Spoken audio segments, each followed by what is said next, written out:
It may well be that at some point in time, the world was created as it is, and that there's some creator being who maybe it was like 5,000 years ago or 6,000 years ago, or who knows what it is, but the creator being created the world in 6 days or 7 days, or rested on the seventh day. I don't know whatever happened. Whatever the story is, it may be that that's really what happened.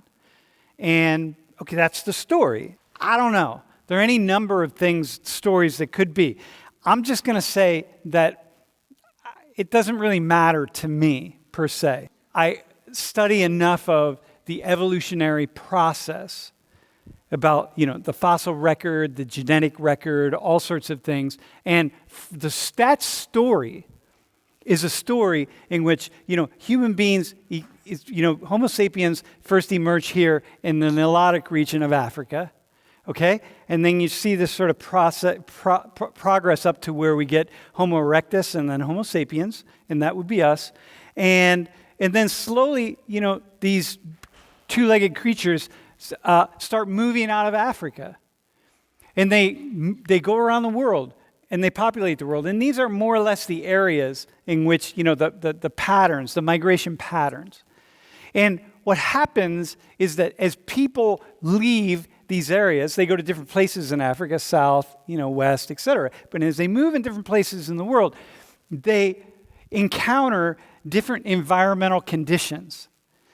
And that, it may be like the temperature, the cold, the wind, the amount of sun that people get, the diets, the kinds of things that would impact their bodies in lots of different ways, okay?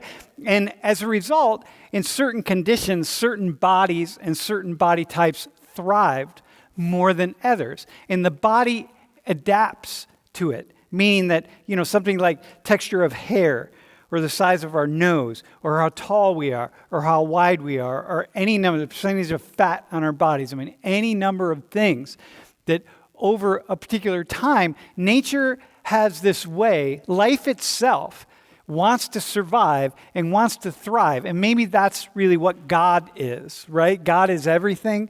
And so God wants to survive. And so God is going to find these really interesting and innovative ways to survive.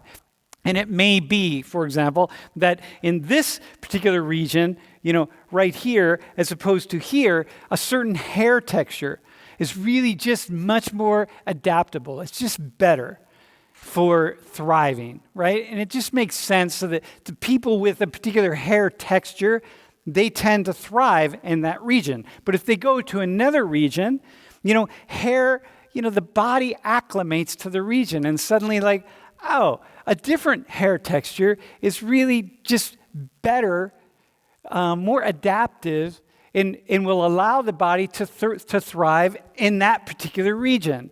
And so okay. And so what we see then is people with a different kind of hair really do very well, genetically speaking. And then they pass their genes on, and those people thrive. And then slowly, particular body types or particular things connected to the body, they start to die off, they change. And so you see this very slow process of the body changing. And that's how it is that you look around this room and you see people who look different from other people, and you can say, at some point in time, your people, your ancestors going far back, they kind of arrived in one of these regions, stayed in these regions for a long period of time, adapted to that region, their bodies adapted to the region, not only, and lots of other things as well, right? Because we get culture out of this, but they adapted to the region, and then we have all these different looks. No one look, whether it's size or it's height, it's weight, it's width, it's blue eyes or brown eyes or a type of hair or nose or ears or eyes or whatever it is. When you see it this way, The no one look is just infinitely just better than any other look. It's just by nature, by itself, is better than any other. No one particular body. Because all of our bodies adapted to the environments where our ancestors were.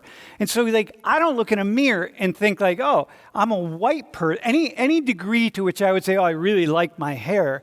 I'm really glad I don't have curly hair or a tightly kinked hair, right? Or, whatever it would be, right? I'm really glad because it's better. It's not better because my ancestors needed this hair. My ancestors needed this skin. And when you look in a mirror and you have really darkly pigmented skin, that's because your ancestors needed that darkly pigmented skin. And if they didn't have darkly pigmented skin, you wouldn't be here today because they would have died off. And so this is where, like, if you really understand this evolutionary process, then we can kind of get away with, stop, like, thinking that people are better than other people or I'm better or you're better or whatever the case is. It's just that's how we get to all these really amazing differences because these bodies that we have are really pretty phenomenal, just as existence itself, right? And so, for example, if there is a God and the God somehow became into being and created everything as it is, that's pretty cool too. And it's all cool.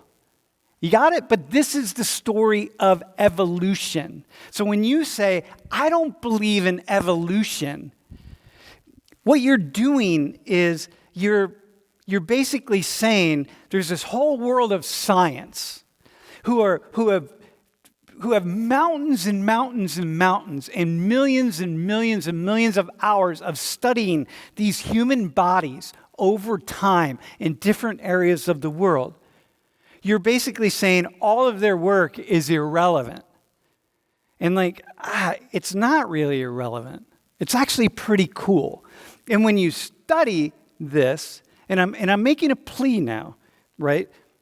When you study this, those of you who have this idea that, there is a God and God created us exactly as we are, if you study the evolutionary process, all these really, really interesting, this work that people do, if you study it, you'll see wow, they make a really amazingly persuasive case that, yeah, we've been around a long time. And these bodies have acclimated and changed and wow. Yeah, so evolution's got a lot going on, man. So you don't have to throw it out. Those of you who are these hard science, like left brain science people, who's like, I don't believe in a God, it's all evolution. Well, where'd the first spark of life come from? You know what I mean? Where'd we come from? What is that? What is the mystery? This mystery that we are, consciousness, everything. You science people, it's what started the mystery? I look around here, I think about what consciousness is, and it's so awesome. So the science people can get really narrow and lose the mystery. And the evolution or the creation people can get really narrow and lose the mystery or the awesomeness of the science. You study this fossil record, it is like a map that is so detailed and so interesting, and it's changing all the time because we're learning new things about the map, okay? So now, I don't know why I started there. I had no intention of starting. I had no intention of saying any of that. But I hope though, but again, my intention is for everybody to take a little bit of a step in a new direction to open our minds to something we haven't thought about.